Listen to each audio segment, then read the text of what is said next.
সালামু আলাইকুম, সবাই কেমন আছেন? চলে আসলাম ওয়ার্ল্ড কাপ ফুটবল 2026-এর আজকের প্রেডিকশনাল ভিডিও নিয়ে। আজকে যে দুটি দল মাঠে নামছে, জর্ডান এবং আলজেরিয়া, সকাল 9টায় ম্যাচটি শুরু হবে। গ্রুপ জেতে বর্তমান অবস্থান হিসেবে আলজেরিয়া এবং জর্ডানের অবস্থান নিচের দিক থেকে। আলজেরিয়া বর্তমানে গ্রুপে 4 নাম্বার আছে, জর্ডান 3 নাম্বার। আজকের ম্যাচটি যদি কোনো দল জিততে পারে, সেক্ষেত্রে হয়তো গ্রুপে তাদের অবস্থান একটু উপরে উঠতে পারে, কিন্তু 1 আর 2 নাম্বারে সরাসরি অবস্থান করছে আর্জেন্টিনা এবং অস্ট্রিয়া।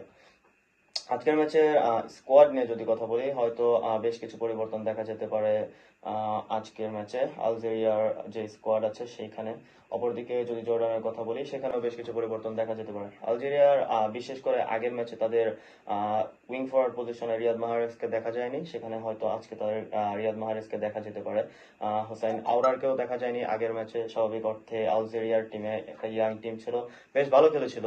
ফার্স্ট হাফে আর্জেন্টিনার বিপক্ষে তারা বেশ ভালো কিছু সুযোগ তৈরি করেছিল, তবে অভিজ্ঞতার প্রয়োজন আছে। বিশ্বকাপের মতো বড় একটা মঞ্চে অভিজ্ঞতা অনেক বেশি কাজে লাগে। সেই ক্ষেত্রে হয়তো গোলকিপার পজিশনে লুকাস জিদানকে দেখা যাবে বরাবরের মতো। লুকাস জিদান আগের ম্যাচে ভালো পারফরমেন্স করেছিল, হয়তো ছোট ছোট কিছু ভুল হয়েছিল খেলার মধ্যে আর্জেন্টিনার বিপক্ষে, তবে ওভারঅল পারফরমেন্স আমি বলবো লুকাস জিদানের পারফরমেন্স খুব ভালো ছিল। রাইট ব্যাক পজিশনে বাগালি এবং লেফট ব্যাক পজিশনে আয়াত নৌরি, এই দুজনকে দেখা যাবে। আয়াত নূরে ইউরোপিয়ান ফুটবল খেলার অভিজ্ঞতা আছে, সেই ক্ষেত্রে আজকের ম্যাচে আয়াত নূরির ক্ষেত্রে বিশেষ করে নজর রাখতে পারেন সবাই আয়াত নূরির পারফরমেন্সের উপরে। সেন্টার ব্যাক হিসেবে মান্দি এবং বেনসিবিনিকে দেখা যেতে পারে। বেনসিবিনি নর্মালি লেফট ব্যাক পজিশনে খেলে থাকে, লেফট মিডফিল্ডার পজিশনেও খেলে থাকে। এই বিশ্বকাপ মিশনে আলজেরিয়ার দলের হয়ে তিনি সেন্টার ব্যাক পজিশনে খেলছে। লেফট ফুটেড সেন্টার ব্যাক কতটা ইম্পর্টেন্ট একটা প্লেয়ারের জন্য বেনসিবিনির খেলা দেখলে আপনারা বুঝতে পারবেন। মিডফিল্ড পজিশনে বরাবরের মতো হোসেন আওরার এবং জার্কি এবং মাজা।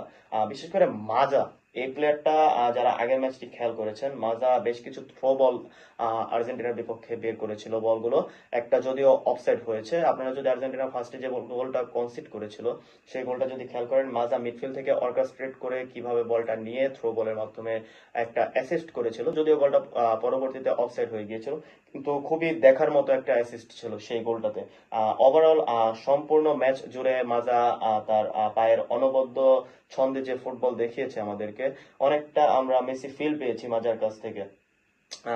অপর রায়াদ মাহারেজ রাইটিং ফরওয়ার্ডে বরাবরের মতোই আলজেরিয়া টিমের সেরা একজন প্লেয়ার। লেফট উইং পজিশনে চাইবি এবং স্ট্রাইকার পজিশনে গৌরিকে দেখা যেতে পারে আলজেরিয়া স্কোয়াডে। অপরদিকে যদি চলে আসি এখন জর্ডান নিয়ে, জর্ডানের গোলকিপার পজিশনে Abu Leila, left 3 centre back পজিশনে first centre back Abu Sadi, second centre back Nasid এবং third centre back Al Arab, এই তিনজনকে দেখা যেতে পারে। লেফট মিড হিসেবে আছে তালহা, রাইট মিড হিসেবে আছে হাদ্দাদ এবং সেন্ট্রাল মিডফিল্ডার হিসেবে খেলছে আল রোয়াদা এবং আল রাশিদ। উইং ফরওয়ার্ড হিসেবে খেলছে লেফট উইং এ তামিরি এবং রাইট উইং এ খেলছে ফাকৌরি এবং স্ট্রাইকার পজিশনে থাকছে অল ওয়ান। যদি হেড টু হেড নিয়ে কথা বলি, আলজেরিয়া এবং জর্ডানের হেড টু হেড বেশ কিছু ম্যাচ হয়েছে। 1974 সালে আলজেরিয়া এবং জর্ডানের একটি ম্যাচ হয়েছিল, সেখানে আলজেরিয়া 6-0 ব্যবধানে বিশাল একটা জয় অর্জন করেছিল। সেটি ছিল আরাব কাপ দামাস্কাস। যদি 1988 সালের কথা বলি, সেখানে জর্ডান এবং আলজেরিয়ার ম্যাচটিতে জর্ডান 2-1 ব্যবধানে আলজেরিয়ার বিপক্ষে ম্যাচটি জিতে নিয়েছিল, সেটি ছিল আরাব কাপ। এবং 30 মে 2004 সালে আলজেরিয়া এবং জর্ডানের ম্যাচটি ড্র হয়েছিল, ইন্টারন্যাশনাল ফ্রেন্ডলি ছিল। 2026 সালে 22 জুন আলজেরিয়া এবং জর্ডান আমাদের আজকের ম্যাচটি খেলবে। এই ম্যাচের ফলাফলের উপরে নির্ভর করবে যে আলজেরিয়া এবং জর্ডানের মধ্যে কে এগিয়ে থাকবে হেড টু হেডে, কারণ এখন পর্যন্ত খেলার ট্যালিতে আলজেরিয়া 1, জর্ডান 1 এবং একটি ম্যাচ ড্র। ফিফা র্যাঙ্কিং নিয়ে যদি কথা বলি, আলজেরিয়ার বর্তমান ফিফা র্যাঙ্কিং হচ্ছে 29। অপরদিকে জর্ডানের ফিফা র্যাঙ্কিং বেশ কিছুটা পিছিয়ে 68। ফিফা র্যাঙ্কিং এ আলজেরিয়া অনেকটা বেশি এগিয়ে থাকলেও ম্যাচের পারফরমেন্সে আলজেরিয়া এবং জর্ডান কেউ ঠিকমতো তাদের সেরা খেলাটা খেলতে পারেনি। আজকের ম্যাচটি দুটি দলের জন্য খুবই ইম্পর্টেন্ট, কারণ আজকের ম্যাচটি জিততে পারলে তারা গ্রুপ পর্বে কিছুটা টিকে থাকার সম্ভাবনা আছে, যেহেতু এই বিশ্বকাপে 3টি দল করে উঠবে 8টি গ্রুপ থেকে। যদি বেস্ট 8টি গ্রুপের একটি হতে হয়, তাহলে অবশ্যই আজকের ম্যাচটি খুব ইম্পর্টেন্ট যে কোনো দলের জন্য জেতাটা।